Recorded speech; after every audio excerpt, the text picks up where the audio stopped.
The fight between Sun Wukong and Erlong Shin, recounted in Journey to the West, is a duel between cunning and discipline.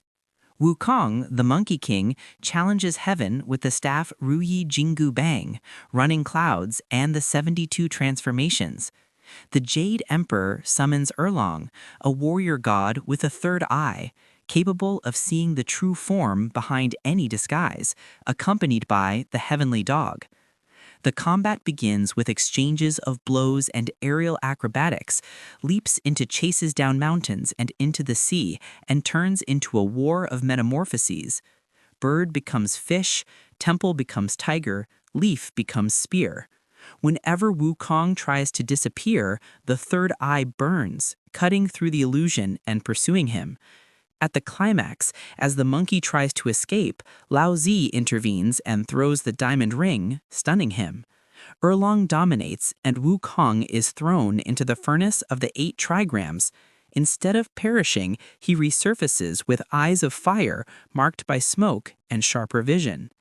The battle consecrates Wukong as an indomitable force, and Erlong as a just measure, invention against order, insolence facing divine law. Both emerge transformed, rivals and eternal mirrors. Under an ancient sky, Gong Gong rose from the murky currents like thunder. His body coiled rivers, and each strike of his tail tore up whirlpools. Before him, Zurong descended with fiery steps, his eyes and a spear that breathed hot. Fire and water measured each other. The world held its breath in silence. Gong Gong unleashed mountainous waves, liquid walls that swallowed valleys. Zurong responded by opening paths of flame, evaporating seas, revealing rocks tinkling like bells. 3 days and 3 nights, the struggle changed the course of things. Exhausted, Gong Gong gathered the final waters into a single fist and charged furiously as Zurong dug in his fiery heels. The clash doubled the horizon. Thrust away, Gong Gong ran blind with rage and found Mount Buzhou. The headbutt shattered the pillar of the world. The sky bowed to the northwest, the earth gave way to the southeast. The flames receded. Zurong, exhausted, sheathed his spear. And beneath the tilted firmament, the murmur of the rivers began to discover the new direction of destiny. When the drums of the north fell silent, Wang Di raised the banner and called to the winds. Before him, Xingtian appeared like a marching mountain, shield in his left arm, axe in his right, a refusal made flesh. The hills trembled, dust took over the light. In this clash, the axe split the air like an inverted river. The emperor's spear struck with sparks that resembled constellations. The world seemed to fit between 2 blows. Wang Di commanded the 4 winds, the beasts, and the compasses of time. Xingtian responded with the strength of one who refuses to accept fate. When the earth grew dark, Wang Di summoned lightning. The blade descended and severed the giant's head. The silence weighed heavily. But Xingtian did not fall. He set his eyes on his chest, his mouth on his navel, and danced war again, hammering the ground with thunderous steps. It was a throatless, eternal song. Wang Di then traced a circle in the air, sealing the horizon with order and memory, and the wind died down. Xingtian retreated into the mountains. His dance continued, in the secret rhythm that makes stubborn hearts refuse to give up. On Changtang Beach, the wind carried omens as Nezha emerged, light as a newly lit flame. With the fire wheel beneath his feet and a scarlet ribbon snaking through the air, he faced Ao Bing, the dragon prince, whose shadow rippled like a blue mountain. The sea rose in columns, transforming the cove into a liquid palace. "Return to the abyss," Nezha said. Ao Bing smiled, pure storm.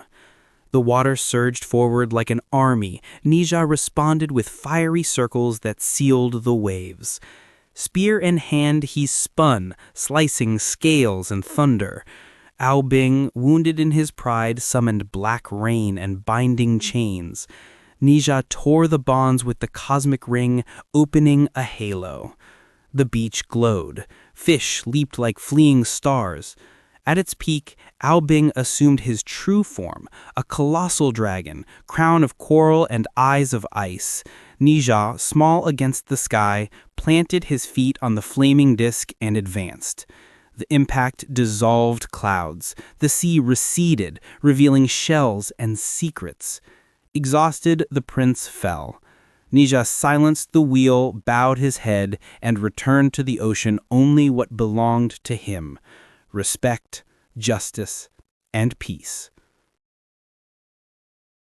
On the night the gate to the underworld creaked like a shattered shield, Zhang Kui appeared with his fringed hat and the sword that cut names before cutting flesh. The king of ghosts, crowned with gray bones, let out a laugh that unraveled oaths. The first attack came like a wind from the tombs. Zhang Kui did not retreat. He traced a character of justice in the air, and the line became a chain. Mutinous spirits howled. He counted them like one counting debts. Each number was a shackle. The king raised a whirlwind of memories, mothers calling, lost battles, guilt. Zhang Kui took a deep breath, remembering the denied exam, the eye that would not blink in the face of humiliation. He advanced. The blade touched the crown turned to dust. Throneless, the king staggered, trying to change his face. Zhang Kui fixed him with the seal of his name, and the name weighed more than mountains. The underworld bowed, acknowledging Zhang Kui as its newest king. Ghosts knelt, rebels gathered their shadows. He took his place, not as a tyrant, but as a teller of destinies, each spirit a tally that finally closes. As the feverish mist fell over the city, bronze bells rang like afflicted lungs. From the alleys, the plague demon came dragging chains of miasma, painting doors with cold sweat. Then Guandi appeared, armor red as an oath, his beard flaming in the wind that didn't exist. He raised his guandao and traced an invisible talisman in the air. Each line became a wall. The demon spat flies and promises of rotting crops. Wherever he stepped, the sidewalk remembered the name of courage. The first blow split the shadow in two. The second shattered the mirror where fear multiplies. The third, slow, cut the thread that bound the city to delirium. The demon staggered, smaller, until he became a jar of smoke sealed with a red seal. Guandi pounded his fist on his chest, not in triumph, but in caution. And the breeze gently blew away the last trace of illness. When Shihi's 10 sons rose together, the fields boiled and the rivers sang like metal. Animals fled, crops crackled, and Emperor Yao begged for salvation. Ho Yi, an archer from the east, raised his bow carved from peachwood and breathed lightly, measuring the distance between the world and insolence. The first shot cut through a circle of fire. A sun fell, becoming a 3-legged crown. The second, the third, the fourth. Each arrow felled pride and calmed the wind. Their mother, Shihi, wept, but the brothers did not relent. Ho Yi advanced through newborn deserts, his skin marked with flashes, arrows clinking in their sheaths like promised rain.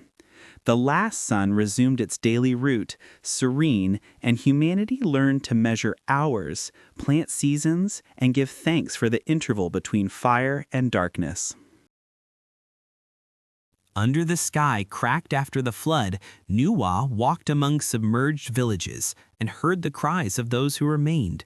From the depths, the black dragon sneaked like liquid night, raising columns of water that brushed the stars. Its voice scraped against mountains. It demanded sacrifices, vowed to swallow fields. Nuwa gathered 5 stones, one of each color, and warmed them in her heart. From the glow grew a bow, and from its breath, cords of wind. When the dragon appeared, it brought rain and a shadow that erased names. Nuwa planted her feet in the mud, and the light from her hands boiled the swamp. She shot at the sky. The arrow swept away scales, but the beast laughed and whirled the world. Then Nuwa summoned 4 winds, tied them like ribbons, and held back the storm. With one step, she reached the monster's back. With another, she drove the stone blade into the eye that guarded the tides.